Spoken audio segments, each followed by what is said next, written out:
Kira-kira Pak, sekarang ini atau kedepannya nanti Jepara bisa nggak sih seperti kayak dulu pelabuhan yang keren dan luar biasa itu? Pasti bisa. Di tahun 2030 jumlah warga Jepara itu hampir mencapai 1,5 juta orang. Seluruh masyarakat Jepara, terutama para orang tua, menjaga anak-anaknya, mengarahkan bagaimana mereka untuk menjadi generasi emas ya. Jangan pernah ada benci di hati kita pada siapapun, termasuk misalnya orang itu bisa jadi tidak suka sama kita, biarkan aja.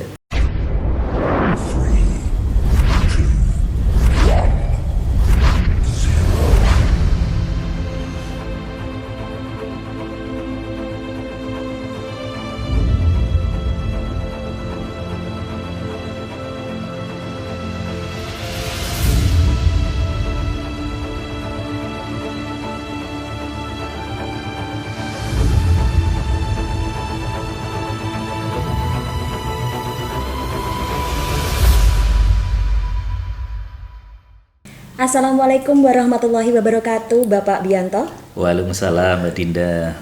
Terima kasih ya Pak, kami diberikan kesempatan untuk setting studio podcast Ngonsendika di kantor Bapak. Sama-sama. Ya. Saya malah seneng kok. Dan ini acara podcast Ngonsendika Bapak, ngobrol santai bareng Dinda Kirana. Kita santai aja dan tentunya banyak sekali yang membuat mungkin masyarakat kota Jepara ini yang penasaran dengan sosok Bapak Bianto yang begitu energik, bugar, awet muda. Ini tentu banyak resep-resep nanti yang bisa disampaikan kepada kami dan juga ini masyarakat kota Jepara. Dan di tengah-tengah kesibukan Bapak yang tentunya ini seabrek kegiatan, gimana sih caranya Bapak Bianto dalam menghandle kegiatan sehari-hari sehingga semuanya bisa terselesaikan dengan baik? Ya. Seperti apa Pak? Terima kasih. Jadi dengan kegiatan yang banyak ya kita memang membagi waktu dan juga bagaimana metode kerja kita, koordinasi dengan teman-teman dan seterusnya, yang intinya kita memang bagi tugas sesuai dengan tugas dan fungsi masing-masing.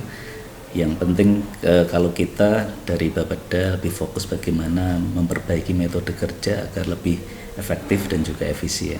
Oke, memperbaiki metode kerja ya Pak ya. Dan ini semua mungkin bisa diterapkan dimanapun kita berada sebagai inspirasi buat kita semua, terutama yang lagi pada kerja ini mungkin ya Pak, bisa meniru apa yang Bapak Bianto sampaikan tadi. Dan juga Bapak ini suka dengan fashion kalau tak lihat ya, seperti yang disampaikan Bapak tadi. Ya, sedikit menyinggung tentang fashion Pak. Ini kami juga penasaran dari tim Ngonsendika dan juga mungkin teman-teman dari pemirsa-pemirsa yang sekarang ini lagi memantau podcast kami ya Pak ya. Fashion Bapak ini selalu pas gitu, cocok. Gimana sih Pak caranya supaya kemana-mana bisa pas gitu? Apakah ada yang menghandle fashion itu sendiri atau dihandle sendiri? Enggak lah, cuman ya menyesuaikan kebutuhan aja, artinya menyesuaikan kondisi. Kalau kita formal ya formal, kalau lagi santai ya pakainya kaos sama jeans saja. Iya, kalau kayak gini kami melihatnya wow gitu. Kayak turun usianya 10 tahun lebih muda. Baik Pak, sekarang kita bicara tentang Jepara ya Pak ya. Oke. Jepara ini kan kaya akan wisata, kaya akan kebudayaan, dan juga Jepara kalau kita menengok ke sejarah ketika zaman Ratu Kalinyamat dulu ya Pak ya, Jepara ini termasuk kota pelabuhan yang sangat besar, yang luar biasa keren, yang terkenal di mana-mana begitu. Kira-kira Pak, sekarang ini atau kedepannya nanti Jepara bisa nggak sih seperti kayak dulu pelabuhan yang keren dan luar biasa itu? Pasti bisa.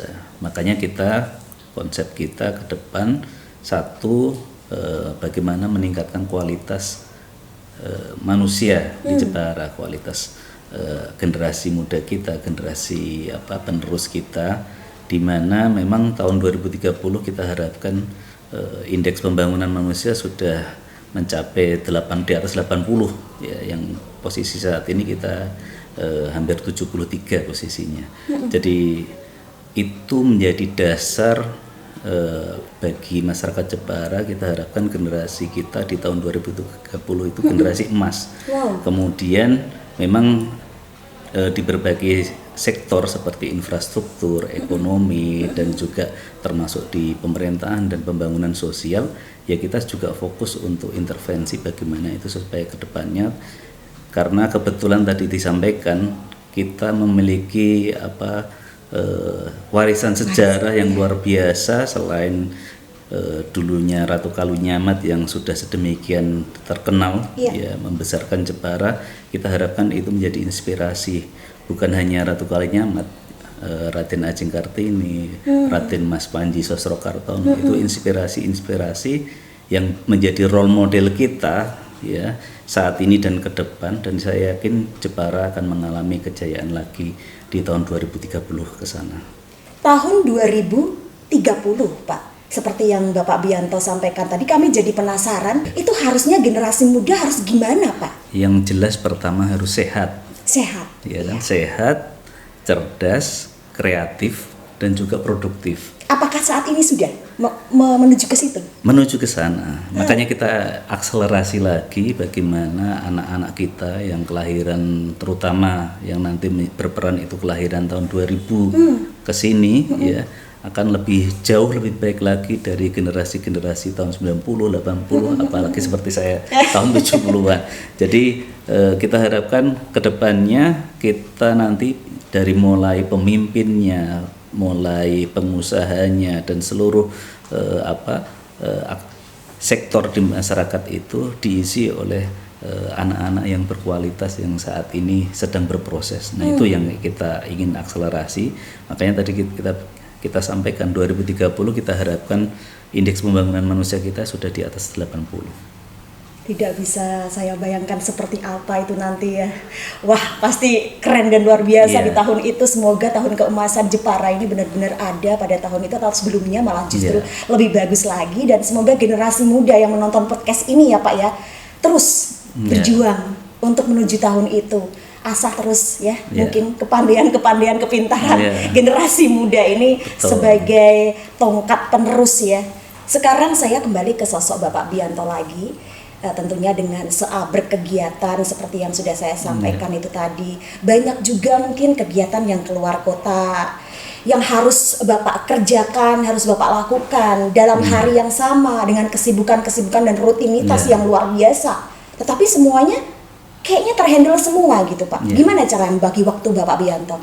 Jadi saat ini kita sangat dibantu dengan alat-alat ya, istilahnya toolsnya ya, dari mulai kita semuanya kan Internet of Things ya, kemudian kita bawa gadget yang sewaktu-waktu kita bisa komunikasi dengan teman-teman di luar kota pun. Kalau kita perlukan rapat, kita rapat secara daring dengan teman-teman. Jadi sekarang hampir tidak ada hambatan ya, tinggal bagaimana tadi. Makanya metode yang kita gunakan adalah seefisien dan seefektif mungkin, yang tidak ada alasan karena jarak dan waktu kemudian kita memperlambat proses pekerjaan kita. Ya, kalau kita lihat kan seakan-akan Bapak Bianto ini ketika berangkat hari ini juga menuju ke Jakarta, malamnya langsung kembali ke Jepara. Nah itu bisa terjadi dan Bapak sering melakukan hal itu ya Pak ya.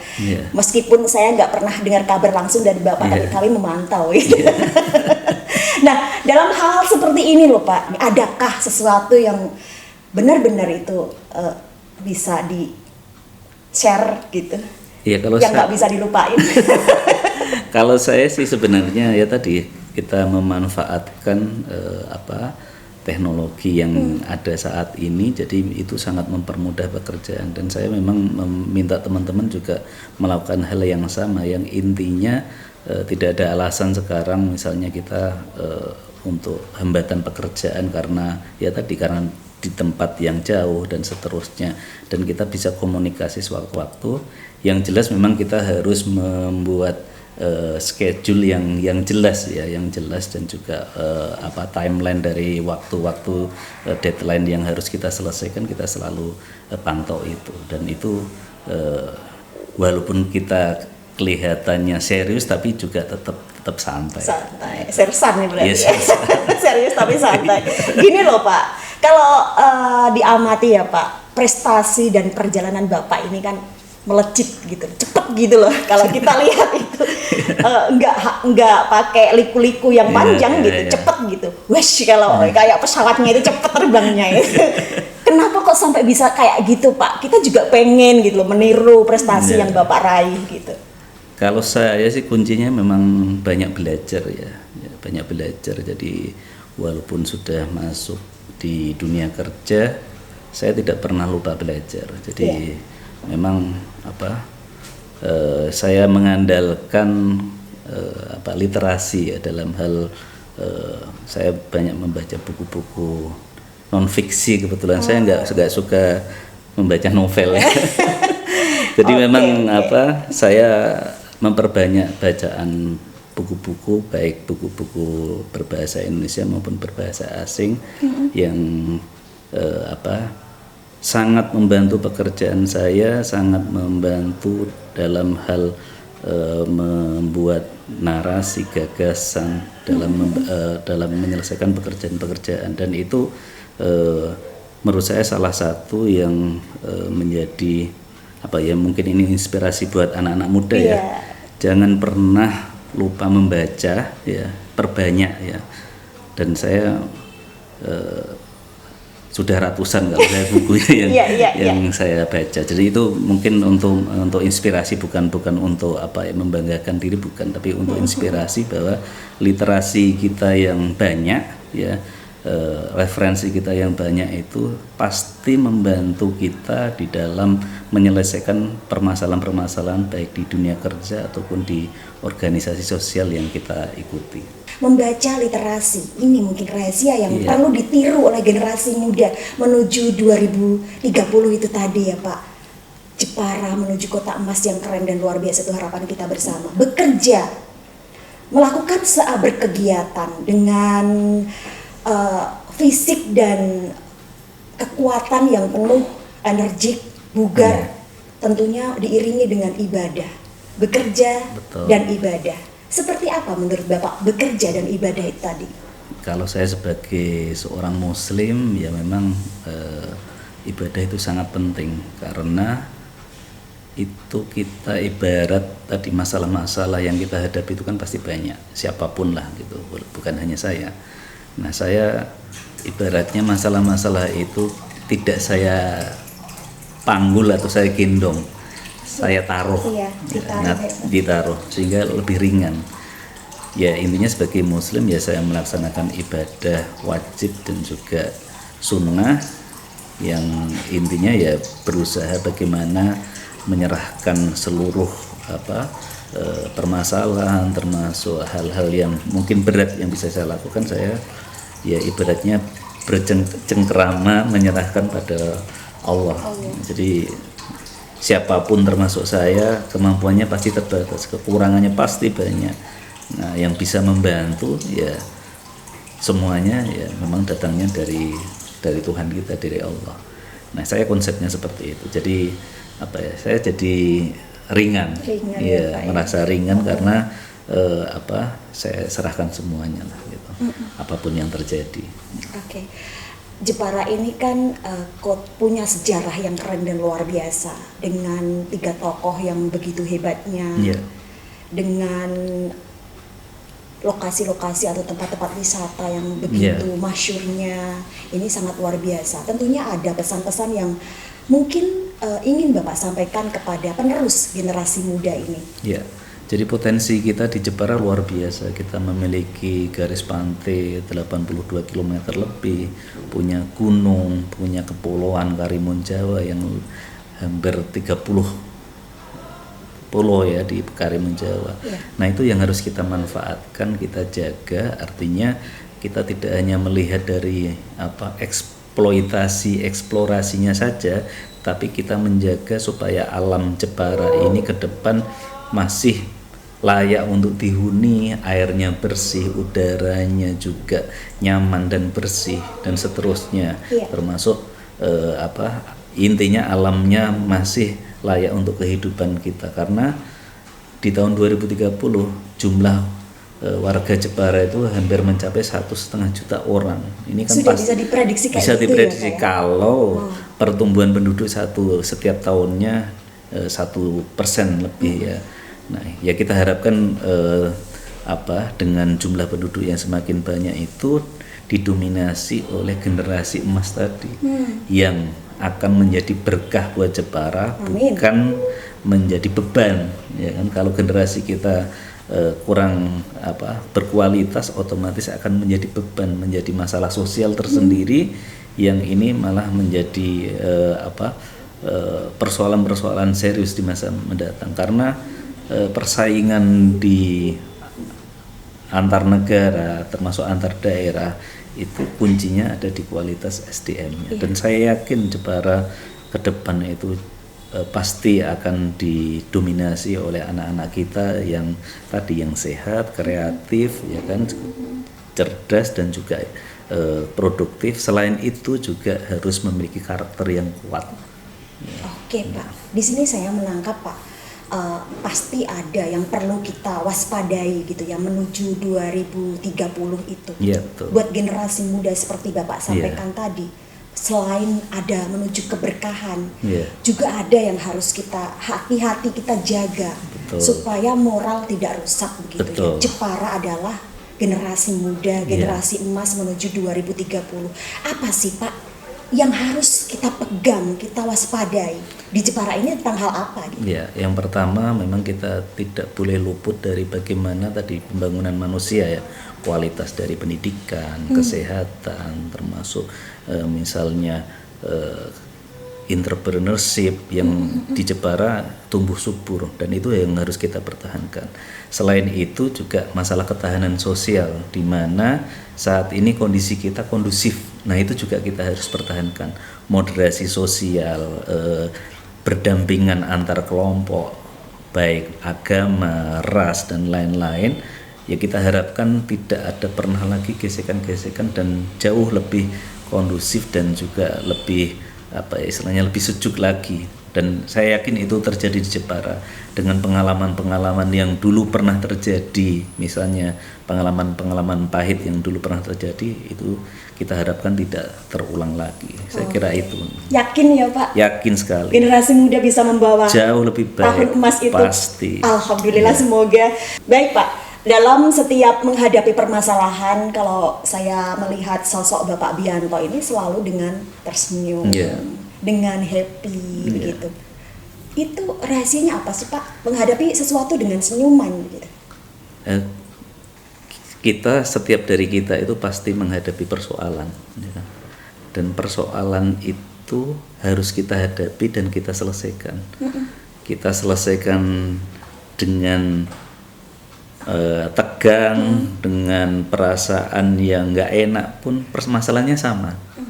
Kalau kita hadapi dengan senyuman, kita lebih ringan menghadapinya. Betul. Jadi persoalan itu tidak menjadi lebih ringan kalau kita misalnya kondisi tegang, kondisi psikis kita, ya kan tadi yang bersifat negatif itu tidak akan menyelesaikan masalah. Tapi dengan kita senyum, dengan kita santai, kita lembut, kita lebih bisa melihat persoalan itu secara objektif dan bagaimana kita bisa menyelesaikan termasuk solusinya. Gimana sih resep gitu ya, mungkin bisa disampaikan kepada semua masyarakat Jepara supaya kita bisa menghadapi setiap masalah itu dengan tenang, dengan santai, dengan penuh senyum, agar kalau dilihat orang itu, wah ini kok sejuk banget gitu. Menurut saya sih sederhana aja sih. Jadi kalau melihat orang lain itu bahagia, kita ikut bahagia. Kalau melihat orang lain mengalami kesusahan atau kesedihan, ya kita berempati, minimal memberikan simpati atau apa pada mereka, sehingga tidak ada muncul rasa benci kepada siapapun, dan itu harus dihilangkan. Karena kebencian itu nggak pernah ada manfaatnya dan malah menjadi beban buat diri kita sendiri. Jadi jangan pernah ada benci di hati kita pada siapapun, termasuk misalnya orang itu bisa jadi tidak suka sama kita, biarkan aja ya Pak ya. Jangan pernah ada benci, tidak ada benci di hati kita.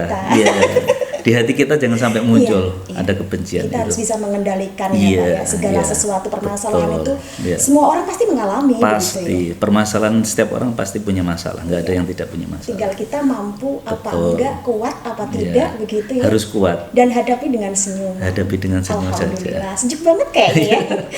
Kira-kira ada nggak sih dari Bapak Bianto ini mungkin menjadi sosok orang besar, menteri mungkin atau apa gitu? Saya nggak pernah punya target. Oh, Iya, saya nggak pernah punya target. Saya mengalir saja. Jadi melakukan yang terbaik apa yang diamanahkan kepada kita. mengikuti skenario Allah. Iya, nggak pernah. Tapi semoga ya Pak ya. Amin. Siapa tahu. Pak. Baik Pak, sekarang harapan kepada masyarakat Kota Jepara menuju Kota Keemasan 2030. Jadi saya harapkan ini seluruh masyarakat Jepara, terutama para orang tua, menjaga anak-anaknya, mengarahkan bagaimana mereka untuk menjadi generasi emas ya. Jadi menjaga kesehatannya, pendidikannya, karakternya, yang intinya memberi kesempatan pada mereka untuk berkembang, beraktivitas, berkreativitas, termasuk kepada anak-anak yang mungkin tidak beruntung, misalnya karena berkebutuhan khusus ya, itu juga potensi yang harus kita berdayakan, sehingga saya harapkan di Jepara itu tidak ada diskriminasi, tidak ada stigma, framing pada siapapun.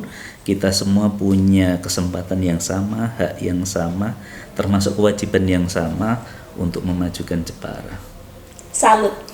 Bapak Bianto menyampaikan dengan kelembutan yang luar biasa. Semoga ini bisa menginspirasi masyarakat Kota Jepara, terutama generasi muda. Terima Amin. kasih atas semuanya Bapak. Sama-sama. Wassalamualaikum warahmatullahi wabarakatuh. Waalaikumsalam warahmatullahi wabarakatuh.